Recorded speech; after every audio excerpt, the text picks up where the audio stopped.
Masih di bulan Mei, saudara, tema kita adalah Better Understanding of Holy Spirit, saudara, memahami Roh Kudus lebih baik lagi. Dan hari ini adalah hari Pentakosta, saudara. Tapi karena 2 minggu lalu, Pastor Timmy sudah membawakan tentang tema Pentakosta, saudara, yaitu tentang baptisan Roh Kudus. Lalu juga minggu lalu, Pastor Emmy juga sudah membawakan tentang tema Pentakosta juga, saudara, yaitu tentang dampak pencurahan Roh Kudus, saudara. Maka hari ini saya ingin bicara tentang Roh Kudus tapi dari sisi yang berbeda, saudara. Yaitu ini, saudara. Klik. 3 dosa terhadap Roh Kudus. Oke. Di Alkitab Perjanjian Baru, saudara, itu disebutkan secara eksplisit, saudara, tentang 3 dosa ini. Apakah saudara bisa bantu saya menjawab, saudara? 3 dosa ini apa saja? Apa, saudara? 1, menghujat Roh Kudus. 2, mendukakan Roh Kudus. Ini kalau satu lagi bisa jawab, kita pulang nih, saudara.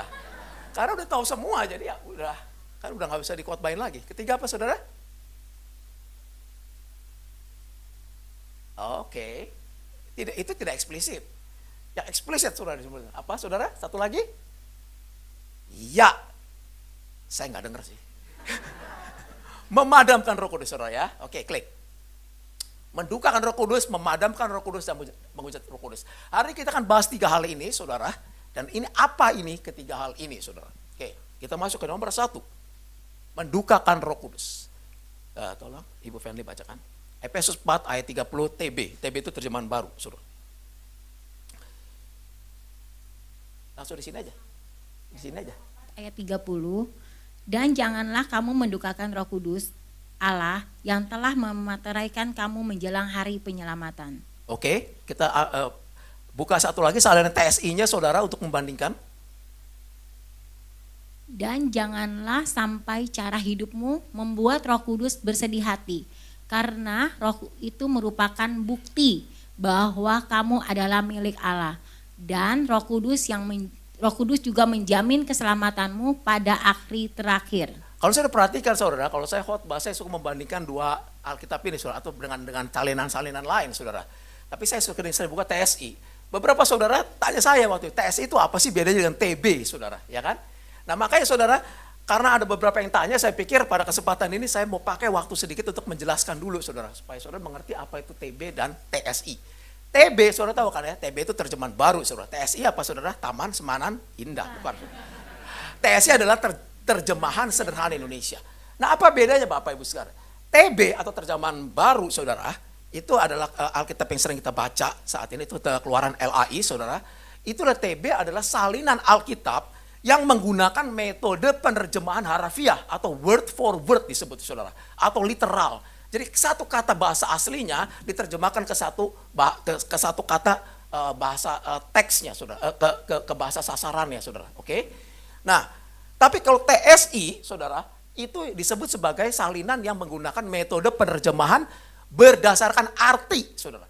Jadi yang lebih diprioritaskan tuh artinya, kata-katanya dirubah sama si penerjemah, tapi dipertahankan artinya, saudara. Saudara bisa nangkep gak ini? Ya, jadi itu bedanya seperti itu. Nah, contoh seperti ini misalnya, saudara. Kalau teks asli dalam bahasa Indonesia dikatakan sambil menyelam minum air. Oke, saudara. Lalu orang Amerika ingin menerjemahkan teks asli sambil menyelam minum air itu, saudara, di dalam bahasa Amerika, tetapi dia ingin menggunakan metode harafiah, maka dia harus menggunakan kata demi katanya, saudara, yaitu drinking water while diving, kayak gitu, saudara, ya. Nggak peduli orang Amerika yang baca ngerti atau enggak, saudara. Yang penting dia setia kepada ketepatan kata-katanya, saudara. Nah, itu kayak King James, saudara, itu lebih ke arah situ, saudara. King James, TB itu 70% di situ. Nah, waktu orang Amerika baca, saudara, dia baca, kemudian dilihat drinking water while diving, mereka nggak ngerti. Ini apa? Ini opo, saudara, nggak ngerti, saudara. Karena di dalam kosakata Amerika nggak ada itu. Kita ngerti, saudara. Orang Amerika waktu baca dia pikir ini artinya apa? Kalau ditanya, oh ini artinya orang kelelep. Pasti begitu, saudara. Karena lagi nyelam ke minum air, saudara. Betul, saudara? Atau juga mereka pikir ini mungkin artinya adalah orang yang udah nggak sabaran lagi mau minum, saudara. Jadi dia nggak tunggu sampai naik ke darat, lagi nyelam pun udah minum, saudara, di situ. Bisa begitu, saudara. Ya ausnya hilang memang, tapi napasnya juga hilang sih. Nah, saudara, itu kalau diterjemahkan secara harafiah. Nah, Orang Amerika lain, saudara, yang ingin menerjemahkan dengan metode berdasarkan arti, dia akan menerjemahkan dengan cara yang berbeda. Dia akan cari ungkapan apa yang ada di bahasa mereka yang artinya sama dengan sambil menyelam minum air. Mungkin dia pakai kata killing two birds with one stone. Saudara, membunuh dua burung dengan satu batu. Itu ada di bahasa mereka. Jadi dirubah penerjemahan itu supaya orang Amerika ngerti, tapi kata-katanya berubah tuh saudara. Ya kan, berubah banget. Nah, kurang lebih seperti itu saudara. Jadi TSI itu lebih memprioritaskan arti, makanya kata-katanya bisa, saudara lihat kata-katanya berubah semua saudara. Kata-katanya berubah. Yang di atas itu lebih tepat dengan bahasa aslinya saudara. Dengan bahasa asli, teks asli Ibraninya saudara. Ya, jadi keduanya punya plus minus, tapi kita tidak akan bahas sekarang pada hari ini saudara. Jadi lebih baik saudara membandingkan dua hal itu. Oke, sekarang kita masuk ke pembahasan pertama. Saudara, kita tahu saudara, setelah kita percaya Yesus, maka Roh Kudus itu sudah ada dalam diri kita. Setuju saudara? Ya. Tetapi berbeda dengan perjanjian lama, Roh Kudus dalam perjanjian lama saudara, itu hanya menghinggapi pada orang-orang tertentu. Dan ketika orang tertentu itu berbuat dosa atau tidak berkenan kepada Tuhan, maka Roh Kudus itu bisa undur atau keluar dari orang itu. Itu seperti kasusnya Saul atau kasusnya Simpson saudara. Tetapi dalam perjanjian baru, saudara, setelah Roh Kudus dicurahkan, ketika kita percaya Yesus, maka Roh Kudus itu tinggal permanen di dalam diri kita, saudara. Di dalam diri kita itu ada Roh Kudus, saudara. Tetapi, saudara, pada saat kita berbuat dosa, Roh Kudus itu tidak keluar, saudara. Nah, kalau kita berbuat dosa, terus Roh Kudus keluar, saya keluar, Roh Kudus keluar. Lalu kita bertobat, Roh Kudusnya masuk lagi, saudara. Kita berbuat dosa, nggak begitu, saudara. Saat kita berbuat dosa, saudara, maka Roh Kudus yang ada dalam diri kita, yang menjadi saksi atas perbuatan dosa kita, dia akan terluka, atau berduka, atau bersedih, saudara. Tapi dia tidak keluar, saudara. Nah, sekarang saudara, konteks daripada Efesus 4 ini, kalau saudara baca perikop ya saudara, nanti di rumah saudara baca ya, itu tentang manusia baru. Tentang manusia baru, saudara. Jadi kalau saudara tanya, bagaimana kita sebagai orang percaya bisa mendukakan Roh Kudus?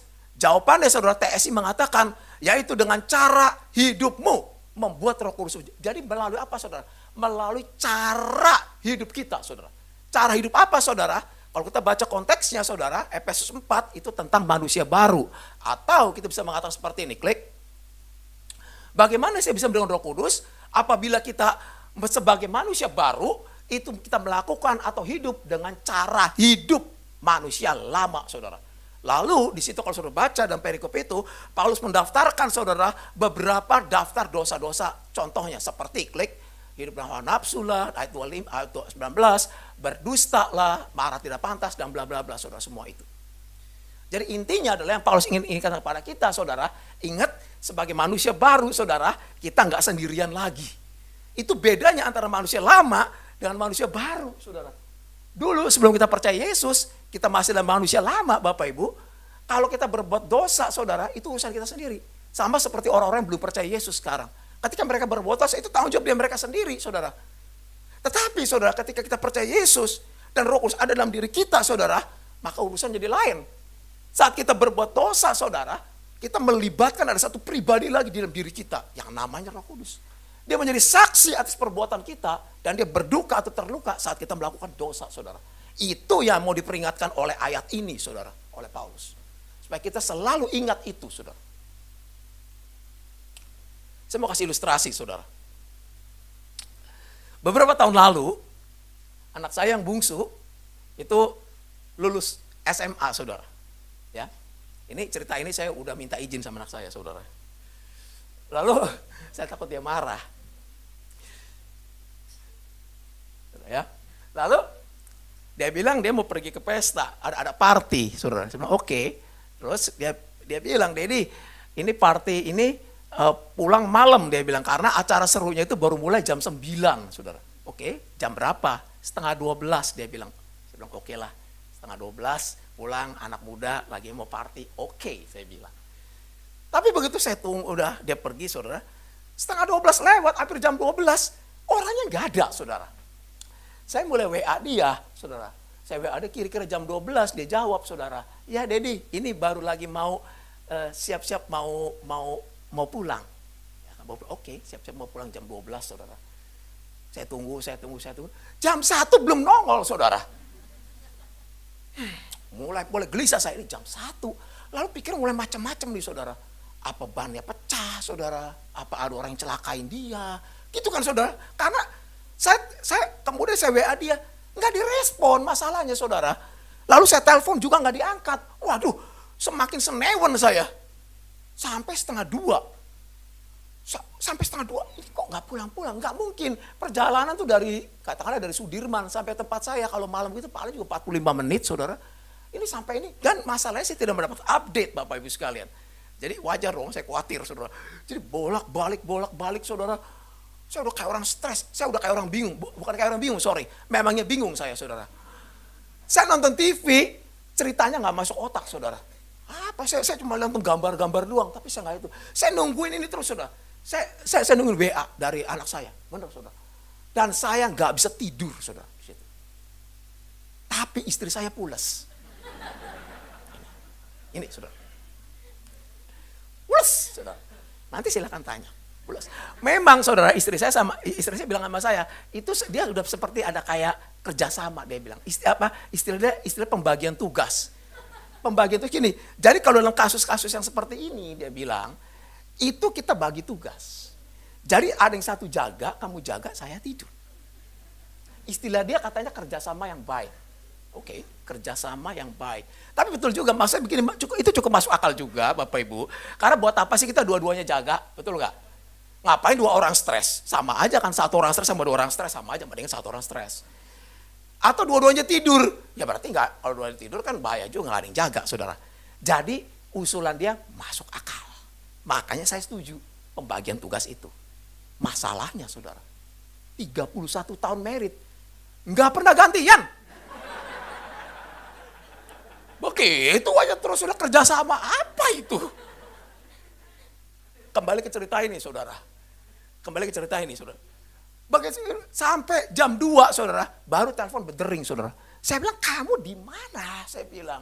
Dia bilang, sedang dalam perjalanan OTW sebentar lagi. Kira-kira 2:30 baru nongol itu bocah, saudara. Saya marahin, saudara. Terus terang saya marahin, saudara. Karena apa, itu hari Sabtu, 7:30. Besok ke gereja 7:30, arti jam 6 saya mesti bangun, saudara. 2:30 saya masih marah-marah, saudara. Saya marahin dia, saudara. Memang anak saya kemudian kasih alasan yang cukup masuk akal juga lah, ya kan. Tapi saya ingatkan dia, saya tegur dia gini. Saya bilang, lain kali, kamu itu jangan cuma mentingin diri sendiri, saya bilang. Kamu punya keluarga, kamu harus ingat ada 1 orang di rumah yang sayang sama kamu, yang stres nungguin kamu. 1 orang doang. Betul. Ya, itu perlu digaris bawah. 1 orang doang, satunya enggak, saudara. Ya, tapi saudara, saya mau ambil ini sebagai ilustrasi, saudara. Begitulah kita, saudara, di dalam kekristenan, di dalam kita sebagai anak Tuhan, saudara. Ketika kita sudah terlibat, saudara, di dalam kita sudah masuk dalam kerajaan Allah, saudara, maka kita tuh melibatkan seseorang. Setiap perbuatan kita itu ada orang satu lagi, saudara, ada pribadi satu lagi yang terlibat, saudara, di dalamnya. Oke, kita masuk dalam pelajaran pertama, saudara. Jadi ini poin yang pertama adalah, saudara, ketika kita berbuat dosa, ingatlah ada satu pribadi yang sangat mengasihi kita yang terluka. Itu adalah pesan yang ini disampaikan oleh Paulus kepada kita supaya kita ingat, saudara, bahwa kita tidak lagi seperti orang manusia. Saudara, di agama Buddha nggak ada konsep ini, saudara. Orang Buddhis tidak mengenal konsep ini. Orang Buddhis dia mengenal namanya hukum karma. Kalau dia berbuat dosa, saudara, maka karma buruk yang akan dia terima, saudara. Itu seperti kayak hukum sebab akibat, saudara. Tanggung jawab pribadi. Apa yang saya buat, saudara, saya akan tanggung untuk pribadi saya, saudara. Jadi itu adalah masalah pribadi. Orang Buddhis itu tidak melibatkan Tuhan sebagai pribadi seperti orang Kristen. Kekristenan lebih daripada itu, saudara. Oke? Ini poin yang pertama. Kita masuk yang sekarang yang dosa yang kedua. Memadamkan Roh Kudus. Tolong Bu Feni. Kronika 5 ayat 19, janganlah padamkan roh. TSI-nya, janganlah padamkan api Roh Kudus yang bekerja di dalam diri kalian masing-masing. Di sini, saudara, Roh Kudus itu digambarkan seperti nyala api, flame dikatakan, saudara. Digambarkan seperti nyala api. Lalu apa yang disebutkan kita jangan memadamkan Roh Kudus, saudara? Apa artinya? Masa Roh Kudus pribadi dipadamin? Nggak bisa, saudara. Bukan itu maksudnya. Memadamkan Roh Kudus di sini adalah, maksudnya adalah janganlah kita memadamkan karunia Allah atau karunia Roh Kudus yang ada pada diri kita, saudara. Jadi karunia Allah itu yang digambarkan seperti nyala api, seperti bara dikatakan. Bukan Roh Kudus ya, saudara, tapi karunianya itu, saudara. Nah, untuk lebih menjelaskan itu, saudara, saya ingin mengajak saudara untuk membaca satu ayat lagi di bagian lain, di mana Paulus menasihatkan hal yang sama, tetapi dengan cara yang berbeda. 2 Timotius 1 ayat 6, silakan. 2 Timotius 1 ayat 6. Karena itulah kuperingatkan engkau untuk mengobarkan karunia Allah yang ada padamu oleh penumpangan tanganku atasmu. Saudara perhatikan, saudara, di sini dalam 2 Timotius 1 ayat 6. Di sini Paulus menggunakan kata yang berlawan dan ada kata memadamkan, yaitu lawan kata memadamkan adalah mengobarkan. Saudara perhatikan mengobarkan. Tetapi saudara, idenya sama, nasihat itu sama, saudara. Di dalam 2 Timotius 1:6 dikatakan, karena itulah aku perintah engkau untuk apa? Mengobarkan apa? Mengobarkan karunia Allah. Mengobarkan karunia Allah, saudara. Jadi saudara, kalau dua ayat itu yang atas dan yang bawah kita gabung, saudara, kita akan mendapatkan pesan yang utuh dari Paulus, saudara. Yaitu apa? Jangan padamkan, tapi kobarkanlah karunia Allah yang ada padamu. Yang satu bilang jangan padamkan, yang kedua bilang kobarkanlah. Sama, saudara. Intinya Paulus ingin mendorong seluruh anggota tubuh Kristus untuk mengobarkan karunia Allah, saudara. Dan saya senang, saudara, dengan terjemahan NIV. NIV itu New International Version, saudara. Ini adalah terjemahan favorit saya, saudara. Kenapa NIV saya senang? Karena NIV itu lokasinya dalam metode penerjemahan, dia lokasinya pas di tengah, saudara. Kalau TB di sini 70%, saudara. Kalau TSI di sini 70%, saudara. Kalau mentok itu namanya Alkitab parafrase, kayak The Message, saudara. Nah, NIV itu di tengah di sini. Makanya kan bahasanya enak tapi tepat juga gitu, tengah, saudara. NIV bilang, saudara, dikata mengobarkan itu diterjemahkan oleh dia fan into flame. Fan itu apa, saudara? Fan, saudara tahu fan kan? Kipas angin, fan, ya toh? Fan. Jadi kita itu disuruh oleh firman Tuhan itu seperti kayak tukang sate. Nah, kayak ngipasin. Adalah tugas kita setiap anak Tuhan untuk menjadi tukang sate. Yang ngipasin, kalau tukang sate kan ngipasin bara supaya nyala, saudara. Tapi tugas kita adalah kita harus selalu ngipasin karunia Allah yang ada pada diri kita. Itu tugas kita, saudara. Karunia Allah itu nggak bisa didiemin, nggak bisa diabaikan. Karena kalau dia diabaikan, itu sama aja kita memadamkan. Karena bara didiemin, dia akan padam, saudara, dengan sendirinya. Berapa banyak di antara kita yang mengabaikan itu, tanpa sadar itu sebetulnya kita sedang memadamkan, saudara. Kita nggak cukup untuk mendiamkan atau mengabaikan karunia Allah, tapi disuruh kita mesti mengipasin atau mengobarkan karunia Allah itu pada kita. Klik, kita lihat TSI-nya, saudara. Klik. Ya. 2 Timotius. Ini aja. Oke.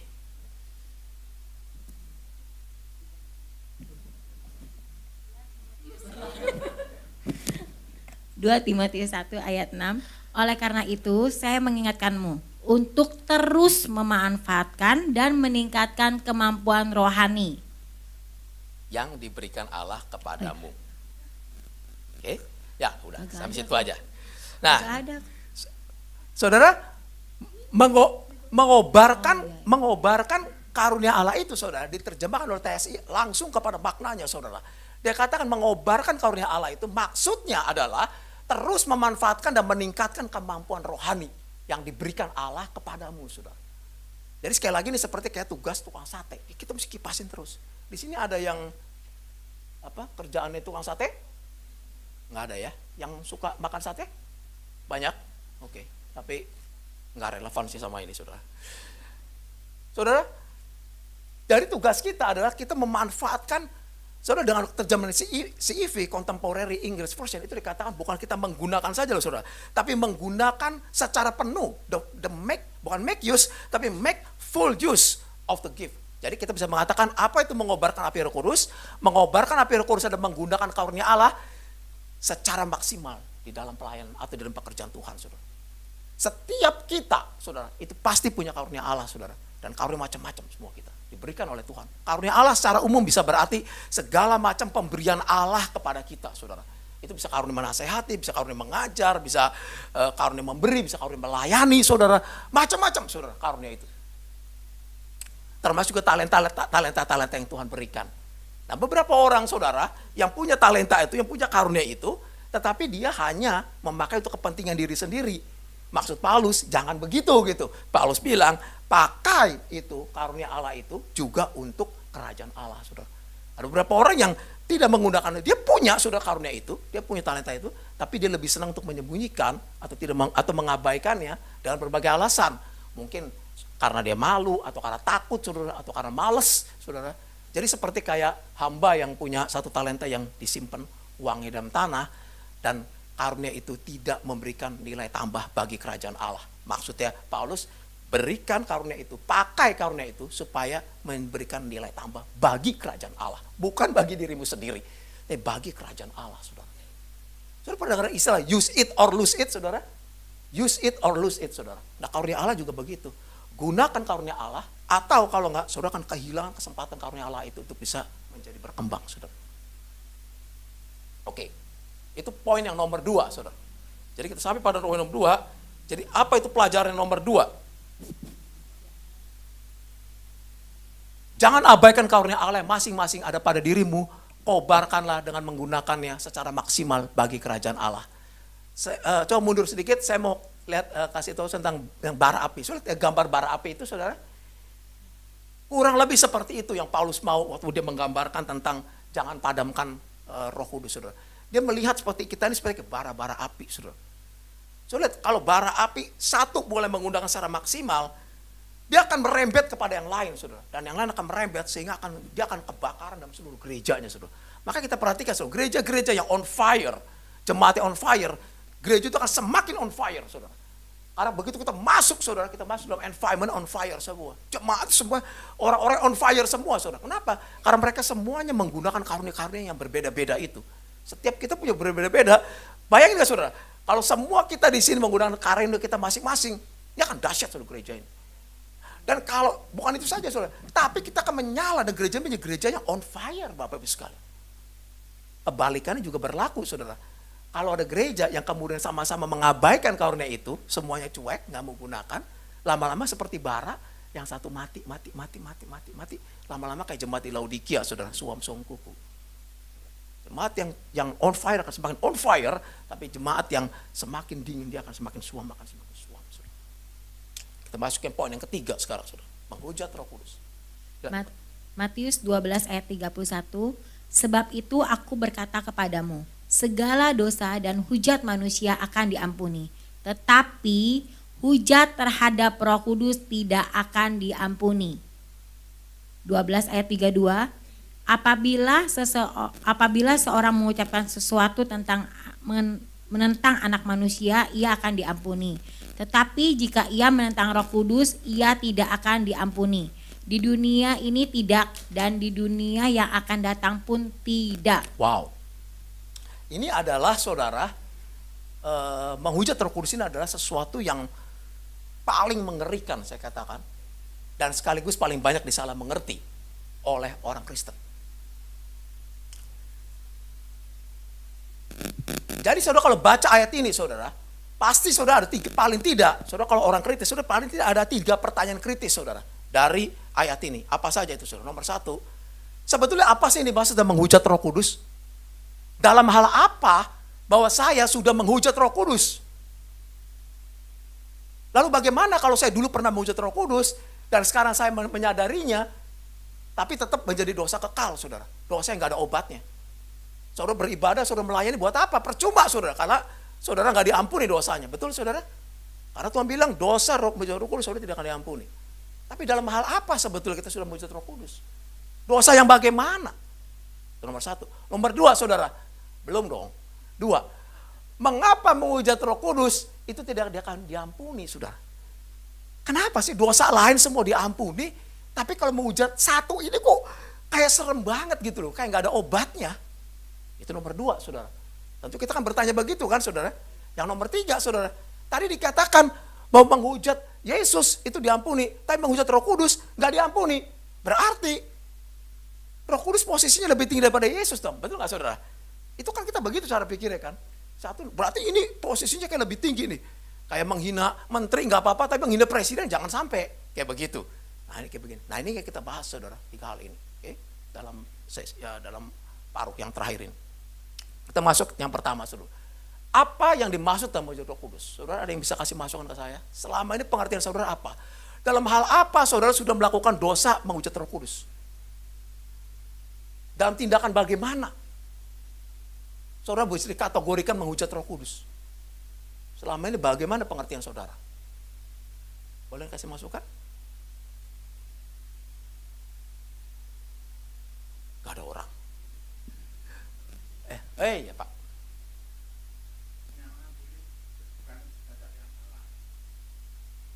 Oke. Menyamakan ini sebagai Allah. Ya, oke. Saya tampung. Yang lain. Oke, kita lihat sini saudara ya. Perhatikan soal ayat ini saudara. Waktu Yesus katakan pertama, dan seperti gini, ayat 31 dan ayat 32 itu sebetulnya sama saudara. Tapi Yesus ulang, betul nggak saudara? Lihat, itu sama kan sebetulnya. Ayat 31 Yesus mengatakan, lihat yang warna biru saudara. Pertama, tetapi hujat terhadap Roh Kudus dikatakan. Ayat 32, Yesus ulangi lagi, tapi Yesus rubah saudara kata itu. Menjadi apa saudara? Menentang Roh Kudus. Berarti kita bisa ambil kesimpulan nggak bahwa Yesus mengidentikan menghujat Roh Kudus itu dengan menentang Roh Kudus. Boleh nggak saudara gitu? Ya kan? Karena Yesus memakai itu secara bergantian. Terhujat terhadap Roh Kudus adalah sama sikap menentang Roh Kudus saudara. Jadi saudara, kita bisa mengatakan bahwa apa itu? Nah itu hujat itu harusnya hujat terhadap menentang saudara ya. Ya, jadi klik sekarang. Jadi apa itu yang menghujat Roh Kudus? Kita bisa katakan menghujat Roh Kudus itu adalah suatu sikap mengeraskan hati dan menentang secara permanen pekerjaan Roh Kudus. Yang mana pekerjaan Roh Kudus itu adalah membimbing orang kepada keselamatan, saudara. Jadi ini sebuah sikap, sebuah kondisi hati, sebuah state, saudara. Bukan sebuah perbuatan seperti kayak mencuri, seperti kayak berbohong, bukan begitu, saudara. Tapi kepada sikap hati kita. Jadi kalau saudara melakukan dulu, saudara waktu belum percaya Tuhan, saudara pernah katakanlah menghina orang Kristen atau adik saudara yang berbahasa roh. Itu bahasa apa itu bla bla bla bla. Saudara hina-hina kayak gitu ya, bla bla bla bla segala macam. Itu bukan menghujat Roh Kudus, saudara. Atau saudara pernah ngelempar Alkitab, robek Alkitab dan sebagainya, saudara. Itu bukan menghujat Roh Kudus, saudara. Itu bukan menghujat Roh Kudus. Nah, banyak orang yang melakukan itu atau ayahnya melakukan itu gitu. Terus kita merasa feeling guilty gitu loh. Sampai sekarang setelah kita percaya, kemudian kita baru tahu, wah ternyata apa yang saya lakukan dulu, wah itu menghujat Roh Kudus loh. Berarti saya udah pasti nggak selamat karena itu dosa-dosa kekal yang ada obatnya, saudara. Tapi bukan itu, saudara, masalahnya. Kalau di sini ada nggak saudara yang merasa seperti kayak pernah melakukan sesuatu pelecehan kepada orang Kristen atau apa, lalu saudara mengkategorikan itu sebagai menghujat Roh Kudus, lalu saudara seperti merasa kayak, aduh sebenarnya gue masuk kategori ini nggak sih? Jangan-jangan saya udah nggak selamat ini sebenarnya. Ada nggak saudara kayak gitu? Nah kalau ada saudara, semoga firman ini membebaskan saudara dari itu, saudara. Karena bukan seperti itu. Kenyataan bahwa saudara di dalam hati merasa seperti ada kayak perasaan bersalah, ada merasa menyesal, itu justru bagus Bapak Ibu sekalian. Itu justru menunjukkan bahwa hati kita tuh masih lembut. Bahwa kita masih bisa mendengar suara Tuhan, saudara. Bahwa kita masih bisa dibentuk. Saudara minta ampun dan saudara pasti diampunin, saudara. Sebab orang yang sudah dalam state menghujat Roh Kudus, dia tidak akan ada penyesalan seperti itu, saudara. Dia tidak bisa menyesal seperti itu. Dia merasa itu udah begitu. Dia memilih memang untuk menentang. Sikap dia udah menentang Roh Kudus, saudara. Tapi kalau saudara masih rasa itu malah bagus. Saudara. Itu menunjukkan justru saudara tidak menentang Roh Kudus. Oke? Nomor selanjutnya, saudara. Kita langsung. Karena waktu jalan terus, saudara. Nah, kedua, mengapa menghujat Roh Kudus diampuni? Lalu saudara tanya, oke, sekarang mengapa? Kalau gitu kenapa nggak diampunin? Silakan. Yohanes 16 ayat 8. Dan kalau ia atau Roh Kudus datang, ia akan menginsafkan dunia akan dosa, kebenaran dan penghakiman. Salah satu saudara peranan paling penting dari Roh Kudus itu adalah menginsyafkan dunia akan dosa, saudara. Roh Kudus itulah yang bekerja seseorang sehingga orang itu menjadi sadar bahwa oh, saya itu orang berdosa dan perlu juru selamat. Jadi kalau saudara bisa percaya saat ini, itu pasti kan saudara pasti melalui proses apa? Saudara proses ketika saudara khotbah atau saudara baca firman, lalu Roh Kudus menerangkan saudara kan, terus bilang, iya benar saya orang berdosa dan saya perlu saudara untuk mendapat pengampunan dari Kristus. Nah, rasa kesadaran akan keberdosaan itu saudara, itulah pekerjaan Roh Kudus. Tanpa pekerjaan Roh Kudus saudara, kita tidak bisa merasa insyaf akan dosa. Firman Tuhan yang katakan saudara. Jadi saudara, urut-urutannya kayak gini saudara, klik. Roh Kudus itu akan membawa keinsyafan kepada seseorang, dan keinsyafan itu akan membawa kepada penebusan. Orang percaya kepada Kristus, mendapat penebusan darah Kristus. Karena dia ditebus, maka dia diampuni. Saudara, urut-urutannya saudara. Atau kalau kita balik, kunci daripada pengampunan adalah penebusan. Kunci daripada penebusan adalah keinsyafan. Tapi sumber daripada keinsyafan adalah Roh Kudus, saudara. Nah bayangkan saudara kalau saudara tentang Roh Kudus, klik, itu sama aja saudara kayak cabut stekernya itu saudara. Ketika saudara cabut stekernya dia mati saudara. Jadi ketika saudara cabut Roh Kudus, saudara menentang Roh Kudus, saudara menutup pintu Roh Kudus, itu seperti saudara menutup telinga saudara dengan semen, saudara nggak mau dengar lagi sama sekali. Saudara nggak bisa insyaf. Ketika saudara nggak bisa insyaf, saudara tidak mungkin bisa menerima Kristus. Ketika saudara tidak menerima Kristus, makanya saudara tidak diampuni. Jadi ketika kita mujizat Roh Kudus, perhatikan baik-baik saudara, itu bukannya Tuhan tidak mau atau Tuhan tidak mampu mengampuni kita saudara. Tetapi karena kitanya sendiri yang menentang Roh Kudus atau menutup itu saudara. Saya ulang sekali lagi saudara, ketika kita mujizat Roh Kudus, bukannya Tuhan itu tidak mau atau tidak mampu mengampuni kita. Bukan saudara. Tetapi kalau orang itu yang sudah mencabut sumber pengampunan itu sendiri. Saya mau kasih contoh ilustrasi begini saudara. Dulu beberapa tahun yang lalu, itu pemerintah tawarkan program yang tax amnesty saudara. Saudara ingat? Iya, ingat. Apa itu? Pengampunan pajak.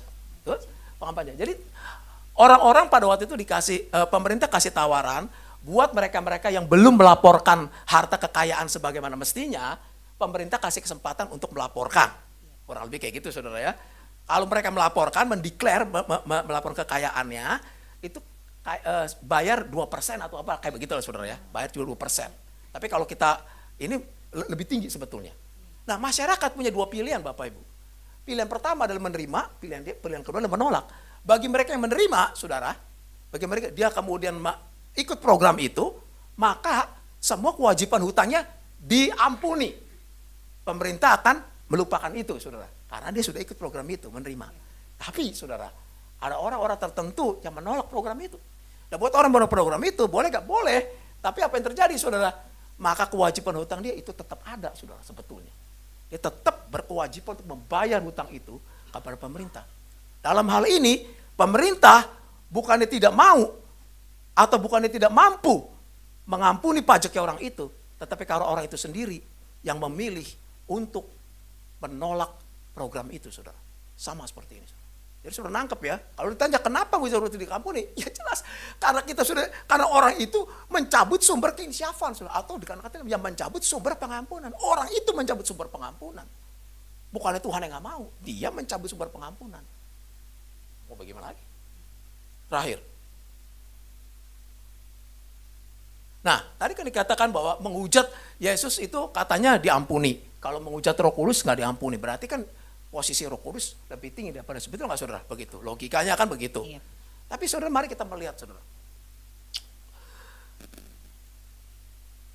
Di dalam Injil saudara, itu kita bisa tahu bahwa Yesus itu memiliki dua natur saudara. Dia 100% Allah dan 100% manusia saudara. Oke? Jadi kalau kita baca di kitab Injil saudara, itu ada peristiwa-peristiwa di mana Yesus itu diceritakan dalam sisi keilahiannya. Seperti kayak misalnya Yesus bisa berjalan di air, Yesus bisa menyembuhkan orang sakit, Yesus bisa membangkitkan orang mati. Betul Bapak Ibu? Nah, itu dalam cerita itu menunjukkan Yesus dalam sisi keilahiannya. Tapi ada peristiwa-peristiwa lain Bapak Ibu, di mana Yesus itu digambarkan dalam sisi kemanusiaannya. Seperti Yesus itu lapar, Yesus itu haus, Yesus itu tidur, Yesus itu mati. Itu adalah gambaran tentang Yesus dalam sisi kemanusiaannya. Jadi saat kita membaca Alkitab Bapak Ibu, kita mesti lihat ini sedang diceritakan Yesus dalam sisi mana, kemanusiaan atau keilahiannya. Dalam konteks ini saudara, Yesus sedang berbicara dalam konteks kemanusiaannya. Saudara perhatikan di sini saudara. Sebab itu aku berkata kepadamu, segala dosa dan hujat manusia, maksudnya hujat manusia, hujat kepada manusia. Artinya, kalau saya menghujat Pak Beni, kalau saya menghujat Ibu Susi, begitu segala macam, itu hujat manusia.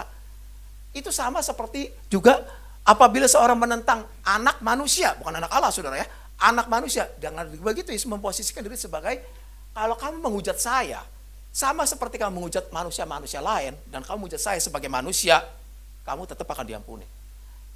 Dan memang pada kenyataannya saudara, dalam kehidupan Yesus, Yesus itu orang yang paling kenyang dihujat. Dia bahkan dihujat oleh kaum keluarga sendiri sebagai orang gila. Bayangin, kaum keluarga biasanya kaum gila. Dan sepanjang hidupnya itu penuhnya hujatan-hujatan semua. Orang Farisi menghujat saudara.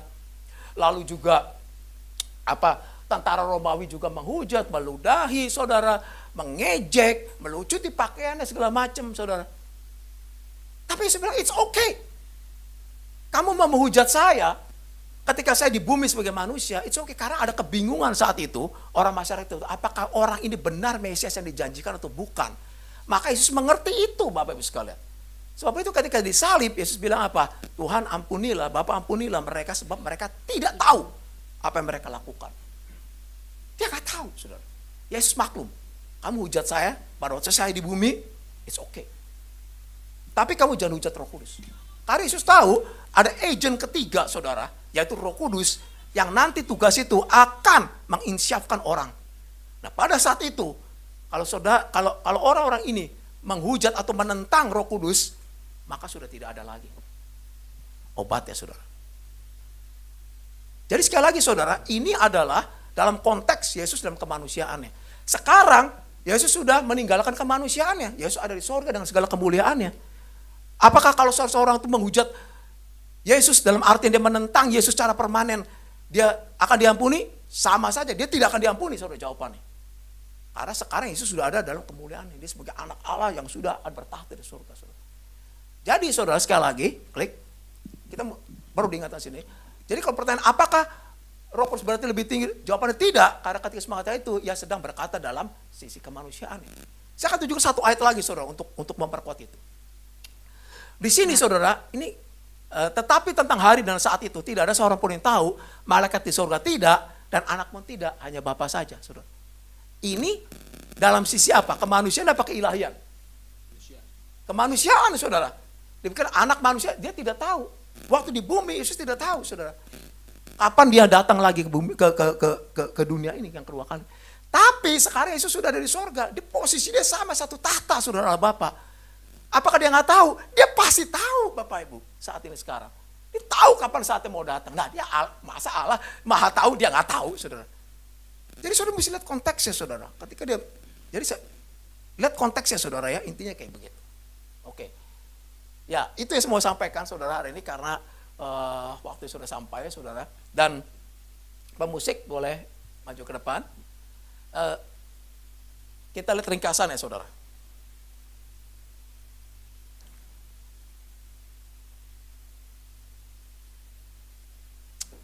Ya, ini pelajaran saudara, bahwa orang Kristen sejati tidak mungkin bisa menghujat Roh Kudus, saudara. Tapi biarlah kita tetap setia mengikuti Yesus sampai akhir hidup kita, saudara. Amen. Ringkasan, saudara. Jadi hari ini, saudara, kita belajar tentang 3 dosa terhadap Roh Kudus. Yang pertama, saya ulang, saudara, mendukakan Roh Kudus, saudara. Dan aplikasinya apa, saudara? Dengan ayat ini. Ayat ini mengingatkan kepada kita ketika kita berbuat dosa, setelah kita percaya kepada Yesus, ingat saudara bahwa ada satu pribadi yang sangat mengasihi kita yang akan terluka. Sebab itu kita mesti jaga saudara dalam kekudusan. Nomor 2 saudara, memadamkan Roh Kudus saudara. Memadamkan Roh Kudus artinya saudara, itu jangan abaikan karunia Allah yang masing-masing ada dari diri kita saudara. Jangan abaikan karena dia akan padam dengan sendiri saudara, tetapi kobarkan dengan maksimal saudara. Yaitu dengan cara menggunakannya itu, use it or lose it saudara. Yang nomor 3, saudara, menghujat Roh Kudus. Kalau saudara saat ini, saudara, yang sebelum dengar ini, saudara merasa ada masa tertuduh, saudara merasa ada rasa kebersalahan, saudara, karena saudara pernah melakukan hal-hal buruk, saudara pernah menghina orang Kristen atau apa, saudara hari ini semoga saudara dibebaskan itu semua. Contoh Paulus, saudara, saya ambil satu saudara, contoh Paulus. Paulus gimana tidak menghujat Yesus ya, saudara? Dia menghujat, dia menangkapi pengikut-pengikut Kristus, bahkan kalau perlu membunuhnya, saudara. Apakah dia tidak diampuni? Tidak, saudara. Dia menghujat Yesus, tetapi ketika ada terang datang kepada Paulus dan Paulus bertobat, dia diampuni, saudara. Itu menunjukkan, saudara, bahwa dia menghujat, dia bukan menghujat Roh Kudus ketika dia menghujat pengikut-pengikut Yesus.